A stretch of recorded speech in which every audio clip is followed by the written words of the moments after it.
சத்தியமாக தமிழ்நாட்டில் இதை எத்தனையும் ஆயிரக்கணக்கான பேர் பார்ப்பீங்க, எங்களுக்கு நல்லா தெரியும். நிச்சயமாக ஆனாவனா படிக்காதவங்களாம் யாரும் இதை பார்க்க மாட்டீங்க. பேசினாலாவது புரிகிற அளவுக்கு தான் இருக்கீங்க. தமிழ்நாட்டில் தண்ணீரை உருவாக்க முடியும்.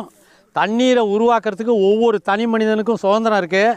ஒவ்வொரு தனி மனிதனும் தனக்கு வேண்டிய தண்ணீரை உருவாக்கிக்க முடியும் அப்படின்னு நாங்களும் 6 வருஷமாக சொல்லிகிட்டு இருக்கோம். கிட்டத்தட்ட ஒரு 2400 பேர் உள்ள ஒரு குழு அமைப்பு. யார் தோட்டத்திலலாம் தண்ணி இல்லைனாலும் தண்ணியை உண்டாக்கி கொடுக்குறோம். உப்பு தண்ணியை நல்ல தண்ணீராக மாற்றி கொடுக்குறோம். சொல்லிக்கிட்டே இருக்கோம். ஆனால் கேட்பார் தான் யாரும் இல்லை. இருந்தாலும் நாங்கள் செஞ்சுக்கிட்டு தான் இருக்கோம்.